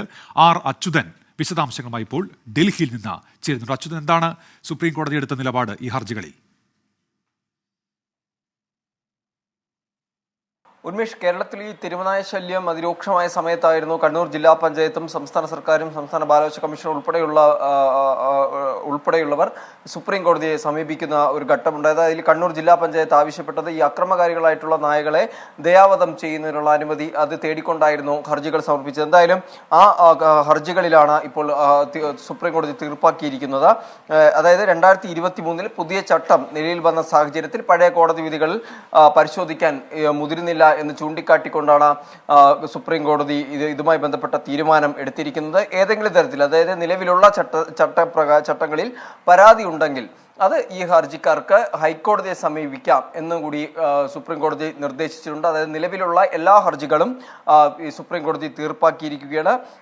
കേസുകളിൽ, അതായത് ഹർജിയിലെ നിയമപ്രശ്നങ്ങളെല്ലാം തുറന്നിട്ടുകൊണ്ടാണ് സുപ്രീം കോടതി ഈ ഒരു തീരുമാനത്തിലേക്ക് എത്തിയിരിക്കുന്നത്. എന്തായാലും കേരളത്തിൽ അതിരൂക്ഷമായ ഒരു പ്രശ്നമായിരുന്നു തെരുവുനായ ശല്യം എന്നുള്ളത്. ശരി അച്യുതൻ, ഏതായാലും ആ സമയത്ത് നൽകിയ ഹർജികളാണ് അത് ഇപ്പോൾ സുപ്രീം കോടതി തീർപ്പാക്കിയിരിക്കുന്നു എന്നാണ് ആർ അച്യുതൻ റിപ്പോർട്ട് ചെയ്യുന്നത്. അഹമ്മദ് നബീൽ ചോദിക്കുന്നുണ്ട്, എയർ ഇന്ത്യ ക്യാബിൻ ക്രൂ പ്രശ്നം എന്താ എന്നുള്ളത്. ആ സമരം ഇപ്പോഴും തുടരുന്നുണ്ട്. ഉച്ചയ്ക്ക് ശേഷം ഒരു ചർച്ചയുണ്ട്. ആ ചർച്ചയിൽ പ്രശ്നപരിഹാരം ഉണ്ടാകും എന്നാണ് അഹമ്മദ് നമ്മളൊക്കെ കരുതുന്നത്. അലൻ പറയുന്നുണ്ട്, ചെങ്ങന്നൂരിൽ കറണ്ട് ഇല്ല, അവിടെ ഭയങ്കര ചൂടാണ് എന്ന് പറയുന്നുണ്ട്. അവിടെ ക്ലാസ്സുകൾ നടക്കുന്ന സ്ഥിതിയൊക്കെ അദ്ദേഹം ചൂണ്ടിക്കാണിക്കുന്നുണ്ട്. മറ്റു പലരെയും പോലെ ആ കാര്യത്തിലുള്ള ആശങ്ക അലനും അറിയിക്കുകയാണ്. അടുത്ത വാർത്തയിലേക്ക്. സൗദി ജയിലിൽ വധശിക്ഷയ്ക്ക് വിധിക്കപ്പെട്ട് കഴിയുന്ന അബ്ദുൾ റഹീമിന്റെ മോചനവുമായി ബന്ധപ്പെട്ട പ്രതിസന്ധികൾ നീങ്ങി. വാദിഭാഗം അഭിഭാഷകന് നൽകാനുള്ള പ്രതിഫലം നാട്ടിൽ നിന്ന് തന്നെ സൗദിയിലെത്തിക്കാൻ ധാരണയായി. പണമെത്തിയാൽ ഉടൻ മോചനവുമായി ബന്ധപ്പെട്ട മറ്റ് നടപടിക്രമങ്ങളിലേക്ക് കടക്കുമെന്ന് റിയാദിലെ നിയമസഹായ സമിതി അറിയിച്ചു. അബ്ദുൾ റഹീമിന്റെ മോചനവുമായി ബന്ധപ്പെട്ട വാദിഭാഗം അഭിഭാഷകൻ പ്രതിഭാഗത്തോട് 1,66,00,000 രൂപയാണ് പ്രതിഫലമായി ആവശ്യപ്പെട്ടത്. തുടർ നടപടികളിലേക്ക് കടക്കുന്നതിന് ഈ തുക കൈമാറണമെന്നായിരുന്നു ആവശ്യം. തുക അയക്കാൻ നാട്ടിലെ സഹായ സമിതിയോട് റിയാദിലെ നിയമസഹായ സമിതി ആവശ്യപ്പെട്ടു. ഇതിൽ തീരുമാനം വൈകിയതോടെ റഹീമിന്റെ മോചനത്തിൽ കാലതാമസം വരുമെന്ന് റിയാദിലെ സഹായ സമിതി പരാതിപ്പെട്ടിരുന്നു. ഇത് സംബന്ധിച്ച 24 വാർത്തയ്ക്ക് പിന്നാലെയാണ് മോചനത്തിനാവശ്യമായ 34 കോടിക്ക് പുറമെ അഭിഭാഷകന്റെ പ്രതിഫലം കൂടി സൗദിയിലേക്ക് അയക്കാൻ നാട്ടിലെ സഹായ സമിതി തീരുമാനിച്ചത്. താമസിയാതെ ഫണ്ട് സൗദിയിൽ എത്തിക്കാനാകുമെന്നാണ് പ്രതീക്ഷ. കേന്ദ്ര വിദേശകാര്യ മന്ത്രാലയത്തിന്റെ അക്കൗണ്ടിലേക്ക് പണം ട്രാൻസ്ഫർ ചെയ്യാനാണ് സൗദിയിലെ ഇന്ത്യൻ എംബസിയുടെ നിർദ്ദേശം. വിദേശകാര്യ മന്ത്രാലയത്തിന്റെ അക്കൗണ്ടിൽ പണമെത്തിയാൽ ഉടൻ ഇന്ത്യൻ എംബസി മരിച്ച സൗദി ബാലന്റെ കുടുംബത്തിന് പണം കൈമാറും. ഇതിനു മുമ്പ് ഇരു കക്ഷികളും മാപ്പ് നൽകുന്നതുമായി ബന്ധപ്പെട്ട കരാറിൽ ഒപ്പുവെക്കും. ജലീൽ കണ്ണമംഗലം, 24, ജിദ്ദ. ഇതിനോട് ചേർത്ത് വായിക്കേണ്ട ഒരു വാർത്തയിലേക്കാണ് നമ്മളിനി പോകുന്നത്. വധശിക്ഷയ്ക്ക് വിധിക്കപ്പെട്ട് യമനിലെ ജയിലിൽ കഴിയുന്ന നിമിഷപ്രിയയുടെ മോചനം സംബന്ധിച്ച ചർച്ചകൾ ഉടൻ തുടങ്ങും. നിമിഷപ്രിയയുടെ മാതാവ് പ്രേമകുമാരി യമനിലെ സനയിൽ തുടരുകയാണ്. കഴിഞ്ഞ മാസം 24-നാണ് മാതാവ് പ്രേമകുമാരി സനയിലെ ജയിലിലെത്തി നിമിഷപ്രിയയെ നേരിൽ കണ്ടത്. തുടർന്ന് പ്രാഥമിക ചർച്ചകളും നടന്നു. വിശദമായ ചർച്ചകൾ ഉടൻ ആരംഭിക്കും. യമനിലെ എംബസി അധികൃതരും അഭിഭാഷകരും സേവ് നിമിഷപ്രിയ ഫോറം അംഗങ്ങളുമായാണ് ചർച്ച. കഴിഞ്ഞ കുറച്ചു ദിവസങ്ങളിൽ യമനിൽ അവധിയായതിനാലാണ് നീണ്ടുപോകാൻ കാരണം. വരും ദിവസങ്ങൾക്കകത്ത് ഈ കുടുംബവുമായുള്ള ഗോത്രവുമായുള്ള ചർച്ചകൾ മുന്നോട്ട് കൊണ്ടുപോകാൻ സാധിക്കുമെന്നുള്ളത് തന്നെയാണ് നിമിഷപ്രിയ ആക്ഷൻ കൗൺസിൽ പ്രതീക്ഷിക്കുന്നത്. ഇരുവരും സനയിൽ തിരിച്ചെത്തിയത് കൊണ്ട് തന്നെ ഇനി ഈ നിമിഷപ്രിയയെ മോചിപ്പിക്കുന്നതിനുള്ള ദൗത്യങ്ങൾ വളരെ വേഗത്തിൽ നീക്കാൻ വേണ്ടിയിട്ടാണ് ഇപ്പോൾ ആക്ഷൻ കൗൺസിൽ തീരുമാനിച്ചിട്ടുള്ളത്. ഗോത്രത്തലവന്മാരുമായുള്ള ചർച്ചയാണ് ഏറ്റവും നിർണായകം. കൊല്ലപ്പെട്ട യമൻ പൗരന്റെ കുടുംബം നിമിഷപ്രിയയ്ക്ക് മാപ്പനുവദിച്ചാൽ മടങ്ങിവരവ് സാധ്യമാകും. സേവ് നിമിഷപ്രിയ ഫോറം അംഗങ്ങളും വിദേശ മലയാളി സന്നദ്ധ സംഘടനകളുമാണ് ചർച്ചയ്ക്ക് മുൻകൈയെടുക്കുന്നത്. 24, കൊച്ചി. അപ്പോൾ അതാണ് ഇപ്പോൾ ആ സംഭവവുമായി ബന്ധപ്പെട്ട് ഏറ്റവും ഒടുവിലത്തെ വിവരം. മോചനം സാധ്യമാകുമെന്ന പ്രതീക്ഷയിലാണ് നിമിഷപ്രിയയുടെ മാതാവ് ഇപ്പോഴും യമനിൽ തന്നെ തുടരുന്നത്. മുരളി പി കെ ചോദിക്കുന്നുണ്ട്, കേരളത്തിൽ എവിടെയെങ്കിലും മഴ പെയ്യാൻ സാധ്യതയുണ്ടോ എന്നുള്ളതാണ് ചോദ്യം. മുരളി, ഏറ്റവും ഒടുവിൽ വന്ന മുന്നറിയിപ്പ് ഇങ്ങനെയാണ്. സംസ്ഥാനത്ത് അടുത്ത 5 ദിവസം വേനൽമഴ തുടരാൻ സാധ്യത. വടക്കൻ കേരളത്തിലും മലയോര മേഖലകളിലും വേനൽമഴ സജീവമാകും. മലപ്പുറം, വയനാട് ജില്ലകളിലാണ് അതുമായി ബന്ധപ്പെട്ട് ഇപ്പോൾ യെല്ലോ അലർട്ട് പ്രഖ്യാപിച്ചിരിക്കുന്നത്. ഇന്ത്യയിൽ നിന്നുള്ള ഹജ്ജ് വിമാന സർവീസ് ആരംഭിച്ചു. ആദ്യ വിമാനം ഹൈദരാബാദിൽ നിന്നും മദീനയിൽ എത്തി. ഇന്ത്യൻ അംബാസഡറെയും കോൺസൽ ജനറലിന്റെയും നേതൃത്വത്തിൽ ആദ്യ സംഘത്തെ സ്വീകരിച്ചു. ഇന്ന് പുലർച്ചെ 1:45-നാണ് ഇന്ത്യയിൽ നിന്നുള്ള ആദ്യ ഹജ്ജ് സംഘം സൗദിയിലെത്തിയത്. ഹൈദരാബാദിൽ നിന്നുള്ള ആദ്യ സംഘത്തിൽ 285 തീർത്ഥാടകരാണ് ഉണ്ടായിരുന്നത്.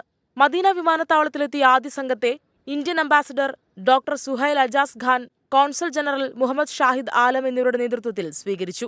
ഇട്ടി മുഹമ്മദ് ബഷീർ എംപിയും മലയാളി സന്നദ്ധ സംഘടനാ പ്രതിനിധികളും ആദ്യ സംഘത്തെ സ്വീകരിക്കാൻ വിമാനത്താവളത്തിലെത്തിയിരുന്നു. ലോകത്തിൻ്റെ അഷ്ടദിക്കുകളിൽ നിന്ന് എത്തിപ്പെടുന്ന ഹജ്ജാജിമാരെ സേവിക്കാൻ വേണ്ടി ഇന്നു മുതൽ മദീനയിലും പുണ്യനഗരങ്ങളിലും നമ്മുടെ വളണ്ടിയർമാരെല്ലാം തയ്യാറായിട്ടുണ്ട്. അവിടെ ഹാജിമാരെ സ്വീകരിക്കാൻ വേണ്ടി ഇന്ത്യൻ ഹജ്ജ് മിഷനും അതോടൊപ്പം തന്നെ മലയാളി സംഘടനകളുടെ മുഴുവൻ സാന്നിധ്യത്തിൽ അവരെ സ്വീകരിക്കേണ്ടായി. ഇന്നു മുതൽ 2.5 മാസക്കാലം നീണ്ടു നിൽക്കുന്ന ഹജ്ജ് സേവന പ്രവർത്തനത്തിനാണ് നമ്മൾ തുടക്കം കുറിക്കുന്നത്.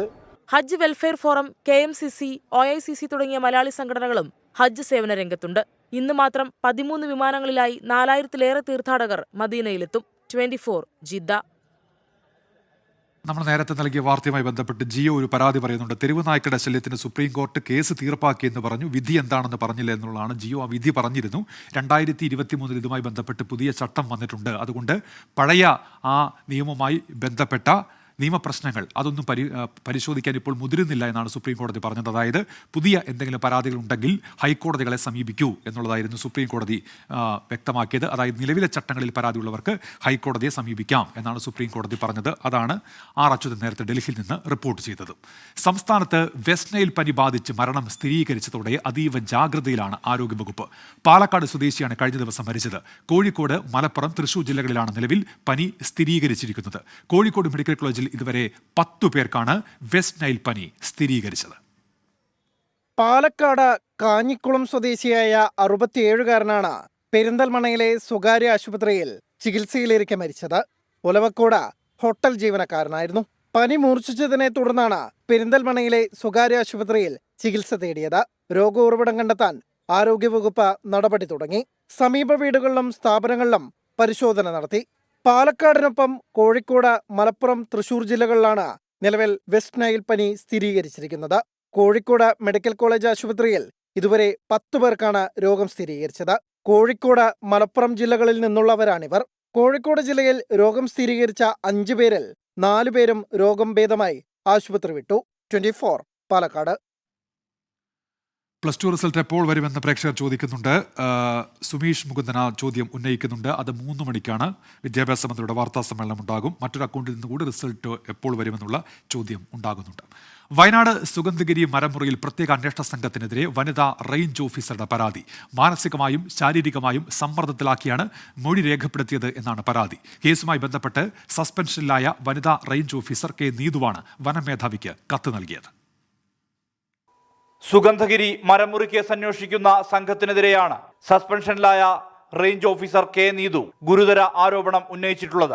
മാനസികമായും ശാരീരികമായും സമ്മർദ്ദപ്പെടുത്തിയാണ് അന്വേഷണ സംഘം തെറ്റായ മൊഴി രേഖപ്പെടുത്തിയതെന്ന് വനം മേധാവിക്ക് അയച്ച കത്തിൽ ചൂണ്ടിക്കാട്ടുന്നു. മരമുറി സമയത്ത് റേഞ്ച് ഓഫീസറുടെ ഭാഗത്തുനിന്ന് മതിയായ ഫീൽഡ് പരിശോധന ഉണ്ടായില്ലെന്നും അനധികൃത മരമുറി യഥാസമയം കണ്ടെത്തിയില്ലെന്നുമാണ് K. നീതുവിനെതിരായ കുറ്റാരോപണം. എന്നാൽ ഈ ആരോപണങ്ങൾ തെറ്റെന്ന് രേഖകളുടെ അടിസ്ഥാനത്തിൽ തെളിയിക്കാൻ കഴിയുമെന്നും റേഞ്ച് ഓഫീസറുടെ കത്തിലുണ്ട്. അനധികൃത മരമുറി കണ്ടെത്തുകയും തടികളും വാഹനങ്ങളും കണ്ടെടുക്കുകയും 10 പ്രതികളെ അറസ്റ്റ് ചെയ്യുകയും ചെയ്തത് തന്റെ നേതൃത്വത്തിലാണെന്നും കത്തിൽ പരാമർശിക്കുന്നു. Sugandhagiri മരമുറിയിൽ DFO A. ഷജിനയെ സ്ഥലം മാറ്റിയ നടപടിക്കെതിരെ വനം മന്ത്രിക്ക് പരാതി നൽകിയിരിക്കുകയാണ് ഗസറ്റഡ് ഫോറസ്റ്റ് ഓഫീസർമാരുടെ സംഘടന. 2 കേസുകൾ രജിസ്റ്റർ ചെയ്തിട്ടും DFOയുടെ ജാഗ്രത കുറവ് മൂലമാണ് മുറിച്ച മുഴുവൻ കുറ്റികളും കണ്ടെത്താൻ കഴിയാതിരുന്നതെന്നും തടികൾ കടത്തിക്കൊണ്ടുപോകാൻ കാരണമെന്നുമാണ് നടപടി റിപ്പോർട്ടിൽ പരാമർശിക്കുന്നത്. എന്നാൽ കേസെടുത്ത ശേഷം തടികൾ എവിടേക്കും കൊണ്ടുപോയിട്ടില്ലെന്ന് അന്വേഷണ സംഘം തന്നെ വ്യക്തത വരുത്തുന്ന റിപ്പോർട്ട് പൂഴ്ത്തിയാണ് നടപടിയെടുത്തതെന്നും ഇത് പിൻവലിക്കണമെന്നുമാണ് സംഘടനയുടെ ആവശ്യം. 24 വയനാട്. കൊടുംചൂടാണ്. ഒട്ടേറെ പ്രേക്ഷകർ മഴയ്ക്ക് വേണ്ടി കാത്തിരിക്കുന്നുണ്ട്. പവിത്രൻ പാതിരിപ്പറ്റ പറയുന്നത് ഇവിടെ പാതിരിപ്പറ്റിൽ ആർക്കെങ്കിലും ഭാഗ്യമുണ്ടെങ്കിൽ മഴ പെയ്യും എന്നുള്ളതാണ്. അനിൽ കൊല്ലങ്കോട് എന്ന് ചോദിക്കുന്നുണ്ട്, പാലക്കാട് മഴ പെയ്യാൻ സാധ്യതയുണ്ട് എന്നാണ് ചോദ്യം. അത് കാലാവസ്ഥാ മുന്നറിയിപ്പുമായി ബന്ധപ്പെട്ട ചോദ്യമാണ്. നമ്മൾ നേരത്തെ പറഞ്ഞിരുന്നു 2 ജില്ലകളിലാണ് യെല്ലോ അലർട്ട്. അത് ഒന്ന് മലപ്പുറവും മറ്റൊന്ന് വയനാടുമാണ്. പക്ഷേ ചില ജില്ലകളിൽ അതിനുള്ള സാധ്യത എന്നാണ് കാലാവസ്ഥാ നിരീക്ഷണ കേന്ദ്രം ഇപ്പോൾ പറയുന്നത്. അനിൽ, അടുത്ത ഒരു റിപ്പോർട്ടിലേക്ക് വേദനിപ്പിക്കുന്ന ഒരു വാർത്തയാണ്. എറണാകുളം മഹാരാജാസ് കോളേജിൽ SFI unit secretary Thrissur Peechi ഡാമിൽ മുങ്ങി മരിച്ചു. മലപ്പുറം താനൂർ സ്വദേശി മുഹമ്മദ് യഹിയാണ് മരിച്ചത്. സ്കൂബ ടീം നടത്തിയ തെരച്ചിലാണ് മൃതദേഹം കണ്ടെത്തിയത്. സുഹൃത്തുക്കൾക്കൊപ്പം നീന്തുന്നതിനിടെ ഇന്നലെ വൈകിട്ട് 6:30യോടെയാണ് പീച്ചി റിസർവോയറിൽ മുഹമ്മദ് യഹിയെ കാണാതാകുന്നത്. പീച്ചി വനഗവേഷണ കേന്ദ്രത്തിൽ ഇന്റേൺഷിപ്പിനെത്തിയതായിരുന്നു യഹിയ. അപകടത്തിന് പിന്നാലെ തൃശൂർ അഗ്നിരക്ഷാസേനയെത്തി തിരച്ചിൽ ആരംഭിച്ചു. എന്നാൽ വെളിച്ചക്കുറവും ചെളിയും കാരണം ഇന്നലെ രാത്രി തെരച്ചിൽ അവസാനിപ്പിച്ചു. ഇന്ന് രാവിലെ സ്കൂബ ടീം ഉൾപ്പെടെയുള്ളവർ ചേർന്ന് നടത്തിയ തിരച്ചിലിലാണ് മൃതദേഹം കണ്ടെത്തിയത്. മന്ത്രി K Rajan, Thrissur city ACP ഉൾപ്പെടെയുള്ളവർ സ്ഥലത്തെത്തിയിരുന്നു.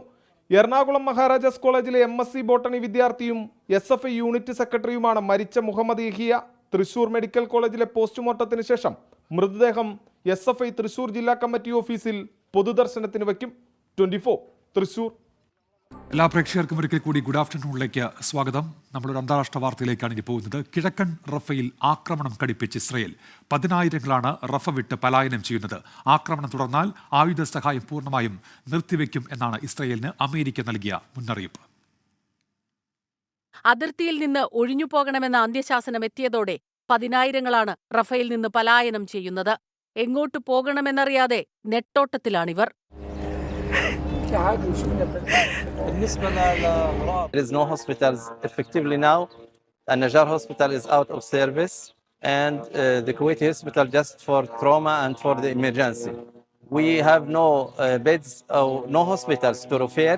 യുദ്ധം അവസാനിപ്പിക്കുന്നതിനുള്ള ചർച്ചകൾക്കിടെ ആക്രമണം കടുപ്പിക്കാനുള്ള നീക്കത്തിനെതിരെ ഐക്യരാഷ്ട്രസഭയും അമേരിക്ക ഉൾപ്പെടെയുള്ള രാജ്യങ്ങളും ഇസ്രയേലിന് മുന്നറിയിപ്പ് നൽകിയിരുന്നു. മുന്നറിയിപ്പ് വകവയ്ക്കാതെ മുന്നോട്ടു പോയാൽ ആയുധങ്ങൾ നൽകുന്നത് നിർത്താനാണ് അമേരിക്കയുടെ തീരുമാനം. അമേരിക്കയുടെ നിലപാട് ബന്ദികളെ മോചിപ്പിക്കാനുള്ള ശ്രമങ്ങൾക്ക് തിരിച്ചടിയാകുമെന്ന് ഇസ്രായേൽ വ്യക്തമാക്കി. റഫ അതിർത്തിയിൽ ഭീകരപ്രവർത്തനങ്ങൾ ശക്തമാണെന്നും അത് അവസാനിപ്പിക്കുകയാണ് ലക്ഷ്യമെന്നുമാണ് ഇസ്രായേൽ നൽകുന്ന വിശദീകരണം. ഈജിപ്തിലേക്കുള്ള അതിർത്തി അടയ്ക്കുന്നതോടെ പലസ്തീൻ ജനതയ്ക്ക് നഷ്ടമാകുക അവശേഷിക്കുന്ന ഏക രക്ഷാമാർഗമാണ്. International desk 24. +2 റിസൾട്ട് എപ്പോഴാണ് വരുന്നതെന്ന് പ്രേക്ഷകർ ഇപ്പോഴും ചോദിക്കുന്നുണ്ട്. അഭിനവ് സജി ചോദിക്കുന്നു +2 റിസൾട്ട് എപ്പോൾ വരുമെന്നുള്ളത്. നമ്മൾ നേരത്തെ പറഞ്ഞിരുന്നതാണ്. അഭിനവ് 3 മണിക്കാണ് ഇതുമായി ബന്ധപ്പെട്ട് വിദ്യാഭ്യാസ മന്ത്രി മാധ്യമങ്ങളെ കാണുക. പാലക്കാട് കഞ്ചിക്കോട് ഉമ്മിണിക്കുളത്ത് അസ്ഥികൂടം കണ്ടെത്തി. കസബ പോലീസും ഫോറൻസിക് വിദഗ്ധരും സംഭവ സ്ഥലത്തെത്തി പരിശോധന നടത്തി. അസ്ഥികൂടം 4 മാസം മുൻപ് കാണാതായ ആളുടേതാണോ എന്ന് സംശയിക്കുന്നതായി നാട്ടുകാർ പറയുന്നു.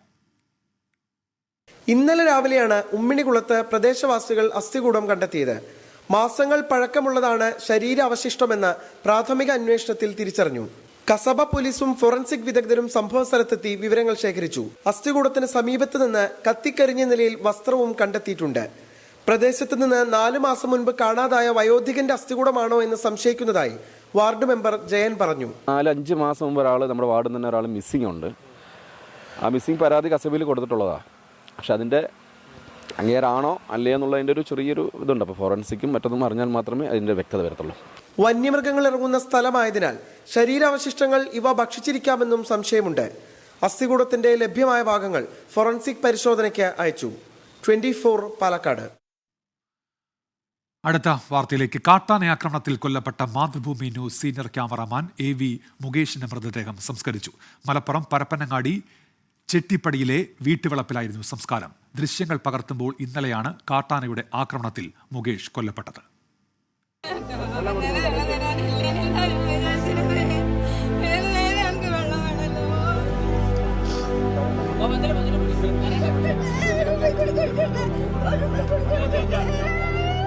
ക്യാമറ കണ്ണുകളിൽ മായാത്ത ഒരുപാട് ദൃശ്യങ്ങൾ പകർത്തിയ മുകേഷ് ഒടുവിലെത്തിയതും തന്റെ എല്ലാമായ ക്യാമറ കണ്ണുകൾക്ക് മുന്നിലേക്ക്.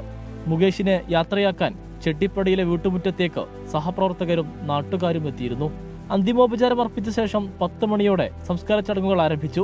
സഹോദരിപുത്രൻ ചിതക്ക് തീ കൊളുത്തി.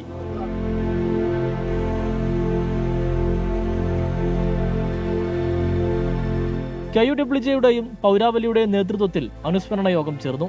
ഇന്നലെ രാവിലെയാണ് പാലക്കാട് മലമ്പുഴയിൽ ജനവാസ മേഖലയിൽ ഇറങ്ങിയ കാട്ടാനയുടെ ദൃശ്യങ്ങൾ പകർത്തുന്നതിനിടയിൽ കാട്ടാനയുടെ ആക്രമണത്തിൽ മുകേഷ് മരിച്ചത്. 24 തിരൂർ. ലോക്സഭാ 3ാം ഘട്ടത്തിലും പോളിംഗ് കുറവ്. ICL FinCorp 24 ഇലക്ഷൻ സമർപ്പിക്കുന്നത് ICL FinCorp, the intelligent choice. Powered by Asset, responsibly yours. Plaza Premium Gold, the universe's finest ice cream. In association with Durashine Roof and Wall Sheets, ഒരു ടാറ്റ ബ്ലൂ സ്കോപ്പ് സ്റ്റീൽ ഉൽപ്പന്നം. ACCA CMA CA പഠിച്ച് ജയിക്കാനുള്ള ശരിയായ മാർഗം. എലാൻസ് 0% പണിക്കൂലി, 100% സന്തോഷം. Al Mukthadir jewellery group India UAE. MGM Group of Institutions.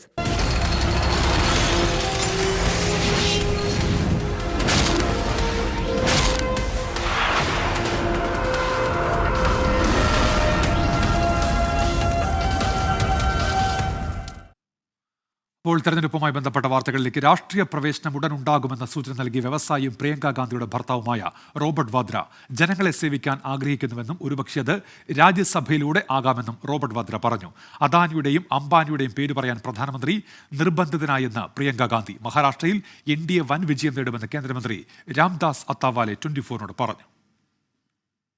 Lok Sabha തെരഞ്ഞെടുപ്പിൽ അമേഠിയിൽ മത്സരിക്കാൻ ആഗ്രഹിക്കുന്നുവെന്നാണ് റോബർട്ട് വാദ്ര ആദ്യം പറഞ്ഞത്. അമേഠിയിൽ കിഷോരിലാൽ ശർമ്മയെ സ്ഥാനാർത്ഥിയായി പ്രഖ്യാപിച്ചതോടെ രാജ്യസഭയാണ് വാദ്ര ലക്ഷ്യമിടുന്നത്. ജനങ്ങൾക്കു വേണ്ടി പ്രവർത്തിക്കുന്നത് തുടരുമെന്നും സജീവ രാഷ്ട്രീയത്തിൽ ഉടനെത്തുമെന്നും റോബർട്ട് വാദ്ര പ്രതികരിച്ചു. राजनीति में अगर मैं आऊँगा तो इसलिए नहीं आऊँगा कि किसी को जवाब देना, मुझे देश में सेवा करना है, मैं लोगों के बीच में होता हूँ, मेरे को समझ है उसके बारे में, तो मैं उसको सोच के हो सकता है राज्यसभा हो, पर मेरे तो देश सेवा चलता रहेगा, आप देखेंगे. മഹാരാഷ്ട്രയിൽ NDA 40-ലധികം സീറ്റുകളിൽ വിജയിക്കുമെന്ന് കേന്ദ്രമന്ത്രിയും റിപ്പബ്ലിക് പാർട്ടി ഓഫ് ഇന്ത്യ അധ്യക്ഷനുമായ രാംദാസ് അത്താവലെ 24നോട് പറഞ്ഞു. And out of 48 seats, we will win above 40 seats, and the atmosphere is also very nice atmosphere. People are also supporting Narendra Modi's leadership. Maratha പ്രക്ഷോഭം തെരഞ്ഞെടുപ്പിനെ ബാധിക്കില്ലെന്നും മറാത്ത സമുദായം NDA പിന്തുണയ്ക്കുന്നുവെന്നും രാംദാസ് അത്താവലെ അവകാശപ്പെട്ടു. വനിതാ സംവരണം BJPയുടെ തെരഞ്ഞെടുപ്പ് തന്ത്രമാണെന്ന് പ്രിയങ്ക ഗാന്ധി റായ്ബറേലിയിലെ റാലിയിൽ ആരോപിച്ചു. 24 ഡൽഹി. സന്ദേശ് കാലിയിൽ TMC നേതാവിനെതിരെയുള്ള ബലാത്സംഗ പരാതി പിൻവലിച്ചു. പരാതി നൽകിയ 3 പേരിൽ ഒരാളാണ് പരാതി പിൻവലിച്ചത്. BJP പ്രാദേശിക മഹിളാ മോർച്ച നേതാവ് നിർബന്ധിപ്പിച്ച് വെള്ളപ്പേപ്പറിൽ ഒപ്പിടിപ്പിച്ച ശേഷം പരാതി എഴുതി ചേർത്തു എന്നാരോപിച്ചാണ് പിന്മാറ്റം. നിതിൻ അംബുജൻ വിവരങ്ങളുമായി ഡൽഹിയിൽ നിന്നിപ്പോൾ ചേരുന്നുണ്ട്. നിതിൻ, തെരഞ്ഞെടുപ്പ് കാലത്ത് വലിയ രാഷ്ട്രീയ വിവാദം ആയ സംഭവമാണ്. പിന്നീട് ഒരു പ്രാദേശിക BJP നേതാവിന്റെ വെളിപ്പെടുത്തൽ നമ്മൾ കേട്ടതാണല്ലോ. ഇപ്പോൾ എന്താണ് സന്ദേശ് കാലിയിൽ സംഭവിക്കുന്നത് നിതിൻ? ഉന്മേഷ്, സന്ദേശ് കാലിയെ സംബന്ധിച്ച് ഞെട്ടിക്കുന്ന വെളിപ്പെടുത്തലാണ് കഴിഞ്ഞ ഏതാനും ദിവസങ്ങൾക്ക് മുമ്പ് ഗംഗാധർ ഗോയൽ എന്ന പ്രാദേശിക BJP നേതാവ് നടത്തിയത്. ഇപ്പോൾ ഒരു പരാതിക്കാരി തന്നെ പരാതി പിൻവലിച്ചിരിക്കുകയാണ്. തൃണമൂൽ കോൺഗ്രസ് നേതാവിന്റെ ഭാഗത്തുനിന്നും ബലാത്സംഗം നേരിട്ടിട്ടില്ല എന്നൊരു പരാതിയാണ് ഇപ്പോൾ പരാതിക്കാരി പിൻവലിച്ചിരിക്കുന്നത്. അതോടൊപ്പം തന്നെ BJP നേതാക്കൾക്കെതിരെയും മഹിളാ മോർച്ച നേതാക്കൾക്കെതിരെയും ആരോപണം ഉന്നയിക്കുന്നുണ്ട്. മഹിളാ മോർച്ച നേതാവ് ഒരു വെള്ളക്കടലാസിൽ ഒപ്പിടാൻ നിർബന്ധിച്ചു. പ്രധാനമന്ത്രി ആവാസ് യോജന എന്ന പദ്ധതിയിൽ ഉൾപ്പെടുത്താം എന്ന് പറഞ്ഞുള്ളൊരു വെള്ളക്കടലാസിൽ അത്തരമൊരു പദ്ധതിയിൽ ഉൾപ്പെടുത്താം എന്ന് പറഞ്ഞുകൊണ്ടാണ് വെള്ളക്കടലാസ് ഒപ്പിടിപ്പിച്ചത്. അതിനുശേഷമാണ് ഒരു പരാതി നൽകുന്ന ഒരു സാഹചര്യം ഉണ്ടായത്. നമുക്കറിയാം, കഴിഞ്ഞ ഏതാനും മാസങ്ങൾക്ക് മുന്നേ സന്ദേശ് കാലിയെ സംബന്ധിച്ചാണെങ്കിൽ സ്ത്രീകൾ ഉൾപ്പെടെയുള്ളവർ പരസ്യമായി തന്നെ തൃണമൂൽ കോൺഗ്രസ് നേതാക്കൾക്കെതിരെ രംഗത്ത് വരുന്ന ഒരു സാഹചര്യം ഉണ്ടായിരുന്നു. രാജ്യമാകെ ചർച്ച ചെയ്തൊരു വിഷയമാണ്. പക്ഷേ ഏറ്റവും ഒടുവിലായി BJPക്ക് തന്നെ അല്ലെങ്കിൽ BJPയെ തന്നെ വെട്ടിലാക്കുന്ന ചില വെളിപ്പെടുത്തലുകളാണ് വന്നിരിക്കുന്നത്. എന്തായാലും തൃണമൂൽ കോൺഗ്രസ് ഇതുമായി ബന്ധപ്പെട്ട് തിരഞ്ഞെടുപ്പ് കമ്മീഷന് പരാതി നൽകിയിട്ടുണ്ട്. ഇതിനെ രാഷ്ട്രീയമായി തന്നെ നേരിടാനാണ് ഇപ്പോൾ തീരുമാനിച്ചിരിക്കുന്നത്. 7ാം ഘട്ടത്തിലാണ് ബാസിർഹട്ട് ഉൾപ്പെടുന്ന, അതായത് സന്ദേശ് കാലി ഉൾപ്പെടുന്ന ബാസിർഹട്ട് മണ്ഡലത്തിൽ വോട്ടെടുപ്പ് നടക്കാനിരിക്കുന്നത്. സ്വാഭാവികമായിട്ടും ഈ ഒരു ഇനിയുള്ള ദിവസങ്ങളടക്കം വലിയ രാഷ്ട്രീയ ആരോപണ പ്രത്യാരോപണങ്ങൾ ഉയരുന്നുണ്ട്. ഇതിനിടയിലാണ് കൂടുതൽ വെളിപ്പെടുത്തലുകളും അതോടൊപ്പം തന്നെ പരാതി പിൻവലിക്കുന്ന ഒരു സാഹചര്യം ഉണ്ടായത്. എന്തായാലും പരാതിക്കാരി BJP നേതാക്കൾക്കെതിരെയും ഒരു ആരോപണം ഉന്നയിച്ചിട്ടുണ്ട്. ഇത് സംബന്ധിച്ച് സന്ദേശ് കാലി പോലീസ് സ്റ്റേഷൻ ഇപ്പോൾ പ്രാദേശിക മഹിളാ മോർച്ച നേതാവിനെതിരെ പരാതി നൽകിയിരിക്കുകയാണ്. തൃണമൂൽ കോൺഗ്രസ് BJP രൂക്ഷമായ ഭാഷയിൽ വിമർശിച്ചുകൊണ്ട് രംഗത്ത് വന്നു. സന്ദേശ് കാലിയെ ഉപയോഗിച്ചുകൊണ്ട് ബംഗാളിനെ അപമാനിക്കാനുള്ള ശ്രമം BJPന്റെ ഭാഗത്തും ഉണ്ടായി. നമുക്കറിയാം, സുവേന്ദു അധികാരിയെ സംബന്ധിച്ചാണെങ്കിൽ കഴിഞ്ഞ ഏതാനും ദിവസങ്ങളിൽ സുവേന്ദു അധികാരിയെ സംബന്ധിച്ചും ചില ആരോപണങ്ങൾ ഉയർന്നിരുന്നു. സാഗരിക ഘോഷ് ഉൾപ്പെടെയുള്ള നേതാക്കൾ ഇതിൽ സുവേന്ദു അധികാരിയാണ് പിന്നിൽ പ്രവർത്തിച്ചെന്ന ആരോപണം ഉന്നയിച്ചിരുന്നു. ഇതിന് പിന്നാലെയാണ് ഇപ്പോൾ ഒരു പരാതിക്കാരി പരാതി പിൻവലിച്ച് രംഗത്ത് വന്നിരിക്കുന്നത്. കൂടുതൽ പേരും ഇത്തരത്തിൽ പരാതി പിൻവലിക്കുമെന്നാണ് ഇപ്പോൾ തൃണമൂൽ കോൺഗ്രസ് നേതാക്കൾ വ്യക്തമാക്കിയിരിക്കുന്നത്. ശരി നിതിൻ, ഏതായാലും ഇതുമായി ബന്ധപ്പെട്ട വിവാദങ്ങളിൽ ഇപ്പോൾ ഉണ്ടാകുന്ന സംഭവ വികാസങ്ങൾ ശ്രദ്ധേയമാണ്. നിതിൻ അംബുജനാണ് ഡൽഹിയിൽ നിന്ന് വിശദാംശങ്ങൾ നൽകിയത്. പെരിയ ഇരട്ടക്കൊലക്കേസ് പ്രതിയുടെ മകന്റെ വിവാഹ ചടങ്ങിൽ പങ്കെടുത്ത കോൺഗ്രസ് നേതാവിനെതിരെ നടപടി. മണ്ഡലം പ്രസിഡന്റ് പ്രമോദ് പെരിയെ ചുമതലകളിൽ നിന്ന് നീക്കി. KPCCയുടെ നിർദ്ദേശപ്രകാരമാണ് നടപടി. കേസിലെ 13ാം പ്രതി ബാലകൃഷ്ണന്റെ മകന്റെ വിവാഹ ചടങ്ങിലാണ് പ്രമോദ് പെരിയ പങ്കെടുത്തത്. പുറത്തുവന്ന ഫോട്ടോയിൽ മുൻ MLAയും CPIM നേതാവുമായ K കുഞ്ഞിരാമനുമുണ്ട്. പ്രിയപ്പെട്ട പ്രേക്ഷകർ, അപ്പോൾ നമ്മൾ ഗുഡ് ആഫ്റ്റർനൂണിന്റെ അവസാന ഘട്ടത്തിലേക്ക് എത്തുന്നു. ഇപ്പോൾ വരുന്നൊരു വാർത്തയുണ്ട്. കാരക്കോണം മെഡിക്കൽ കോളേജ് കോഴക്കേസുമായി ബന്ധപ്പെട്ട് ED കുറ്റപത്രത്തിന്റെ വിശദാംശങ്ങൾ 24 ലഭിച്ചിരിക്കുന്നു. കോടികളുടെ കള്ളപ്പണം വെളുപ്പിക്കൽ എന്നതാണ് വിവരം. 28 പേരിൽ നിന്ന് പ്രതികൾ തട്ടിയെടുത്തത് 7,22,00,000. ഇതിൽ 3 കോടി ഇടവകയ്ക്ക് കൈമാറി എന്നിങ്ങനെയാണ് വിവരം. വിശദാംശങ്ങളുമായി വിനീത VG കൊച്ചിയിൽ നിന്ന്. വിനീത, പറയൂ, എന്തൊക്കെയാണ് വിവരങ്ങൾ? ദിവസമാണ് ഈ കേസുമായി ബന്ധപ്പെട്ട് ഈ കേസിന്റെ കുറ്റപത്രം ED കോടതിയിൽ സമർപ്പിച്ചത്. ഈ കുറ്റപത്രത്തിന്റെ വിശദാംശങ്ങളാണ് ഇപ്പോൾ ലഭ്യമായിരിക്കുന്നത്. നടന്നത് കോടികളുടെ കള്ളപ്പണം വെളുപ്പിക്കലാണെന്ന കുറ്റപത്രത്തിൽ എൻഫോഴ്സ്മെന്റ് ഡയറക്ടറേറ്റ് സൂചിപ്പിച്ചിട്ടുണ്ട്. 28 പേരിൽ നിന്ന് തട്ടിയെടുത്തത് 7,22,00,000 രൂപയാണെന്നും കുറ്റപത്രത്തിലുണ്ട്. ഇതിൽ 3 കോടി രൂപ ഇടവകയ്ക്ക് കൈമാറിയതായും ഇഡിയുടെ അന്വേഷണത്തിൽ കണ്ടെത്തിയിരിക്കുന്നു. ബാക്കി തുക മെഡിക്കൽ കോളേജിന്റെ അടിസ്ഥാന വികസനത്തിന് ഉപയോഗപ്പെടുത്തിയെന്നും കുറ്റപത്രത്തിൽ എൻഫോഴ്സ്മെന്റ് ഡയറക്ടറേറ്റ് സൂചിപ്പിച്ചിട്ടുണ്ട്. പരാതി ഉയർന്നതോടെ ഈ 7,22,00,000 രൂപയിൽ നിന്ന് 6,27,00,000 രൂപ തിരികെ നൽകിയെന്നും പറയുന്നു. ഈ കേസ് ഒത്തുതീർപ്പാക്കുക എന്ന ലക്ഷ്യത്തോടു കൂടിയാണ് ഈ പണം തിരികെ നൽകിയത്. MBBS സീറ്റ് വാഗ്ദാനം ചെയ്ത് കോഴ വാങ്ങിയത് ധർമ്മരാജ റസാലവും ഒപ്പം തന്നെ ബെനറ്റ് എബ്രഹാമും ചേർന്നാണെന്നും കുറ്റപത്രത്തിൽ എൻഫോഴ്സ്മെന്റ് ഡയറക്ടറേറ്റ് വ്യക്തമാക്കുകയാണ്. തട്ടിയെടുത്ത പണം മറ്റാവശ്യങ്ങൾക്കായി ഉപയോഗപ്പെടുത്തിയെന്ന പരാതിയിൽ ഈ അന്വേഷണം തുടരുമെന്നും ആ കുറ്റപത്രത്തിൽ ഇഡി വ്യക്തമാക്കിയിട്ടുണ്ട്. വിനീത വിജിയാണ് കൊച്ചിയിൽ നിന്ന് വിശദാംശങ്ങൾ നൽകിയത്. ഇനി നോക്കാം ഇപ്പോഴത്തെ കാലാവസ്ഥ സമർപ്പിക്കുന്നത് Berger paints 100 years of trust.